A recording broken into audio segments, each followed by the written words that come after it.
Salut les gars, ça bouge? Le nouveau pape dévoile un complot qui pourrait ébranler les fondations même de l'église catholique.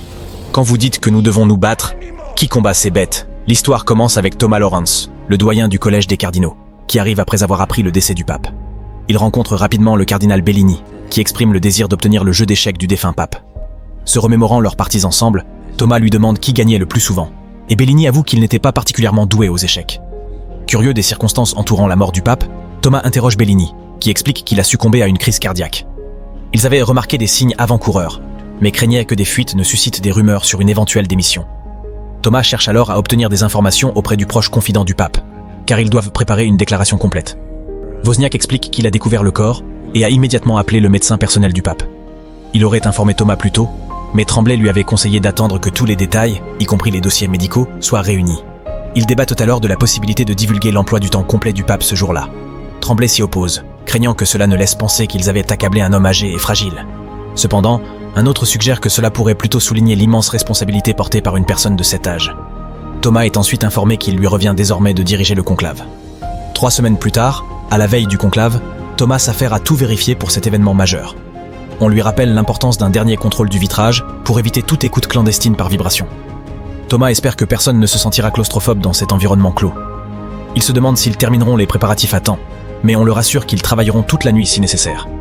L'archevêque Wozniak souhaite parler à Thomas, mais ce dernier est occupé par l'arrivée imminente des cardinaux. Il est informé de l'inquiétude de Wozniak et promet de le rencontrer après ses premiers entretiens avec les cardinaux. Alors que les fenêtres sont scellées et que les cardinaux commencent à arriver, l'atmosphère devient tendue. Le cardinal Bellini est parmi les premiers à entrer, et Thomas l'accueille. Bellini demande si Thomas a vu les journaux qui le présentent comme l'un des favoris. Thomas reconnaît avoir lu ces articles et acquiesce, bien que Bellini n'exprime aucun intérêt pour le poste. Lorsque Tedesco arrive, Thomas s'enquiert de sa santé. Tedesco répond qu'à leur âge, la santé parfaite est une rareté. Plus tard, Thomas confie à Bellini son désir de démissionner de son rôle de doyen et de rejoindre un ordre religieux. Bellini lui répond que sa démission est refusée, expliquant que certains sont faits pour diriger, d'autres pour gérer, et qu'il semble que Thomas soit fait pour gérer. Bellini révèle aussi que même le pape avait ses doutes, ce qui surprend Thomas. Bellini précise que ses doutes concernèrent l'Église, non la foi en Dieu. Lorsque Thomas rejoint le père Wozniak, il le trouve agenouillé, prêt à se confesser. Cependant, Thomas l'incite à repousser ce moment, le temps étant compté. Wozniak avoue avoir déjà mentionné que Tremblay avait été le dernier à voir le pape, qu'il avait renvoyé lors de leur entretien. Thomas demande pourquoi cette information avait été dissimulée, et Wozniak explique qu'il avait promis à Tremblay de garder le secret, ne croyant pas que ce dernier deviendrait le prochain pape. Mais avec les rumeurs récentes, il se sent obligé de révéler la vérité. Quand Thomas demande la raison du renvoi de Tremblay, et s'il y a assisté, Wozniak avoue qu'il n'était pas présent, mais que le pape lui avait assuré que les raisons deviendraient bientôt évidentes. Il avait dit que les raisons s'éclairciraient en temps voulu. Peu après, tout le monde est stupéfait par l'annonce de l'arrivée d'un nouveau cardinal. Il y a des soupçons sur son authenticité, mais il présente sa lettre de nomination. L'archevêque Benitez précise que le défunt pape l'avait secrètement élevé au rang de cardinal et l'avait envoyé à Kaboul. Il est l'archevêque de Kaboul, ce qui a été gardé secret à la demande du Saint-Père, afin que son identité reste dissimulée pour des raisons de sécurité. Thomas présente Benitez au groupe, reconnaissant que les raisons de sa nomination secrète ne sont connues que de Dieu et du défunt pape. Il invite Benitez à prendre la parole, et le nouveau cardinal marque durablement les esprits, surtout ceux des sœurs, en les incluant dans ses prières. Plus tard, les libéraux se réunissent pour discuter de la position de Bellini lors de la prochaine élection. Bellini partage ses convictions. Il est contre le retour au latin, plaide pour le soutien aux diverses confessions, et estime que les femmes devraient jouer un rôle plus important. Ses collègues ne sont pas d'accord avec lui sur ce dernier point, mais Bellini reste ferme, affirmant qu'il souhaite l'emporter en restant fidèle à ses croyances. Il affirme incarner tout ce que le traditionnaliste Tedesco ne représente pas. Après le départ de Bellini, ses partisans proposent de lancer une campagne en sa faveur, mais Thomas leur rappelle que ce n'est pas ce que Bellini souhaite. Il rétorque que ceux qui recherchent activement le pouvoir peuvent souvent représenter une menace. Thomas contacte alors Tremblay pour l'interroger sur la prétendue démission forcée. Mais Tremblay rejette cette affirmation, déclarant qu'il a un témoin pour appuyer sa version. Il remet en question la fiabilité de Wozniak, suggérant que sa consommation d'alcool croissante pourrait altérer son jugement, ou qu'il peine encore à faire face au décès du pape. Lorsque Thomas l'interroge sur son entretien avec le pape, Tremblay refuse de donner des détails, affirmant qu'il s'agissait d'une affaire privée. En réponse, Thomas prononce un discours puissant soulignant l'importance de l'unité, de la tolérance et de l'humilité au sein de l'Église. Il cite saint Paul sur la nécessité du respect mutuel, soulignant que la diversité des points de vue renforce l'Église. Il met en garde contre les dangers de la certitude, qui érode l'unité et la tolérance, ne laissant plus de place au mystère ni à la vraie foi. La certitude est l'ennemi mortel de la tolérance. Thomas insiste sur le fait que la foi se nourrit du doute plutôt que de la certitude, et prie pour qu'un pape humble soit élu, un pape qui reconnaît ses fautes, demande pardon et cherche continuellement à avancer. Il demande ensuite à l'un de ses collègues d'interroger le témoin au sujet de la dernière rencontre entre le défunt pape et Tremblay. Peu après, le premier tour de vote commence, avec des instructions précises sur la manière de voter. Les résultats révèlent que le cardinal Adeyemi a obtenu 21 voix, suivi de Tedesco avec 18, Bellini avec 17, Tremblay avec 16, Thomas avec 5, et les autres cardinaux ont chacun reçu une seule voix. À la fin de ce premier tour, ils conviennent de se réunir à nouveau le lendemain. Pendant le conclave, Thomas, malgré l'interdiction de toute communication avec l'extérieur, commence à recueillir des informations sur les principaux candidats. Il justifie ses actes par une enquête indépendante visant à protéger l'Église.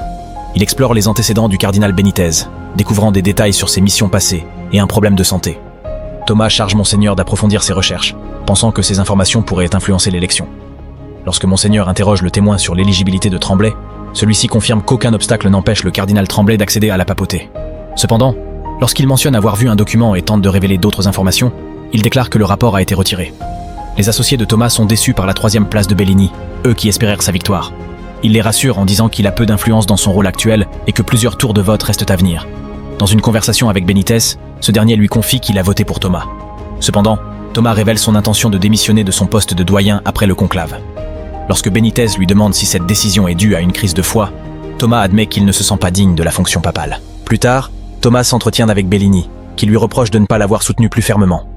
Bellini avertit que si aucun d'eux ne l'emporte, Tedesco pourrait annuler les progrès réalisés au cours des 60 dernières années.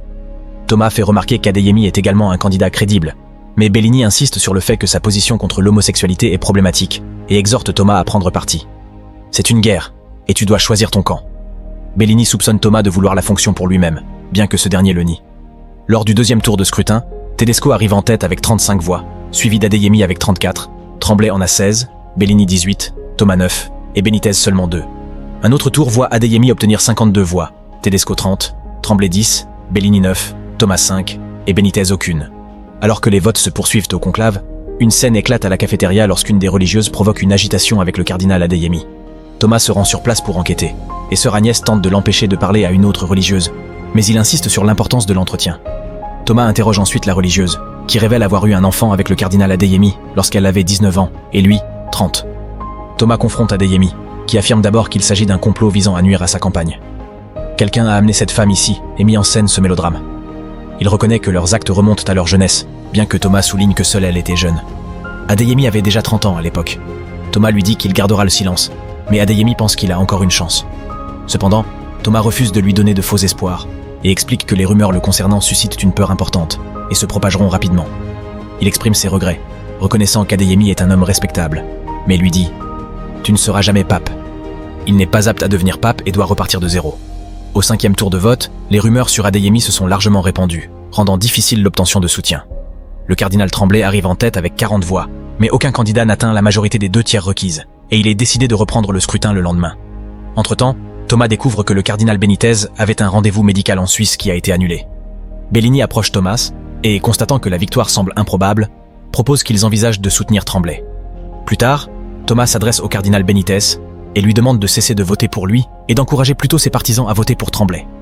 Mais Benitez refuse, expliquant qu'il ne peut pas soutenir Thomas, car il ne le considère pas comme le candidat le plus méritant pour la papauté. Thomas affirme ne pas désirer la fonction non plus, mais Benitez insiste sur le fait qu'il a encore le potentiel d'être élu. Par la suite, Thomas rencontre sœur Agnès pour s'informer sur la religieuse qui a été amenée dans l'établissement. Sœur Agnès lui répond qu'elle ne peut divulguer aucune information et lui conseille de contacter le bureau en France. Thomas explique qu'il ne peut pas le faire en raison des règles du conclave. Elle lui dit alors qu'il doit faire preuve de patience. Thomas se confie à elle, révélant qu'il avait souhaité démissionner, mais que le Saint-Père ne l'y avait pas autorisé. Peut-être que le pape avait anticipé sa propre mort et voulait que Thomas s'occupe personnellement de cette affaire. Touché par ces paroles, sœur Agnès allume son ordinateur et quitte la pièce, laissant à Thomas l'accès au dossier. Thomas confronte ensuite Tremblay, l'accusant de tenter de perturber le processus et lui demandant de se retirer. Tremblay nie les accusations, affirmant qu'il n'a fait qu'exécuter les directives du défunt Saint-Père. Il suggère que Thomas agit peut-être par ambition. Thomas se rend dans les appartements scellés du défunt pape et y découvre des documents impliquant Tremblay dans un acte de simonie. Il les présente à Bellini, l'encourageant à se porter candidat. Mais Bellini refuse, affirmant que révéler ces documents ne ferait qu'avantager Tedesco. Frustré, Thomas accuse Bellini de se laisser influencer par la promesse d'un poste confortable offert par Tremblay. Il exprime ses regrets d'avoir soutenu Bellini avec son vote à 5 reprises, admettant qu'il s'agissait d'une erreur de jugement. Il fait ensuite circuler le rapport au sein du groupe, exposant comment le défunt pape avait demandé la démission de Tremblay. Cette révélation déclenche une discussion animée, chacun s'interrogeant sur la manière dont Thomas a pu enfreindre la confidentialité et accéder aux documents. Sœur Agnès intervient pour préciser que Thomas était entré dans les appartements uniquement afin d'enquêter sur les circonstances de l'arrivée de la religieuse, révélant que c'était à la demande de Tremblay. Ce dernier maintient son innocence, répétant que le Saint-Père lui avait ordonné d'agir de la sorte. Adeyemi l'accuse de trahison, amenant plusieurs membres à douter des qualifications de Tremblay. Pris de remords après leur précédent désaccord, Bellini s'approche de Thomas pour s'excuser. Reconnaissant ses erreurs, il admet que malgré leur âge, il a eu du mal à maîtriser son ambition et concède que Thomas ferait un bien meilleur dirigeant que lui-même. Il demande à Thomas quel nom il choisirait s'il devenait pape, et Thomas répond qu'il choisirait le nom de Jean. Plus tard, pendant le processus de vote, une explosion secoue le lieu. Thomas informe le groupe que plusieurs déflagrations ont eu lieu à différents endroits, causant plus de 50 morts. Tedesco exprime sa colère, déclarant que cela est la conséquence de la doctrine du relativisme prônée par les libéraux. Il critique la tolérance affichée envers l'islam sur leur territoire, alors qu'ils ne reçoivent que de l'hostilité en retour. Il se demande combien de temps encore ils pourront supporter une telle faiblesse, affirmant qu'ils sont à un tournant critique et ont besoin d'un dirigeant qui reconnaisse la réalité du conflit religieux qu'ils affrontent. Il insiste sur la nécessité d'un chef capable de combattre cette menace.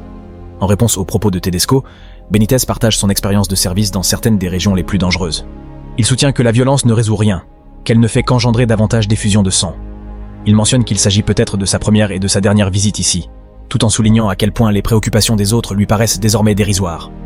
Son discours émouvant touche profondément l'Assemblée, orientant progressivement les votes en sa faveur.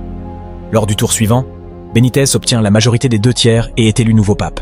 Lorsqu'on lui demande s'il accepte cette responsabilité, il répond par l'affirmative, choisissant le nom d'innocent.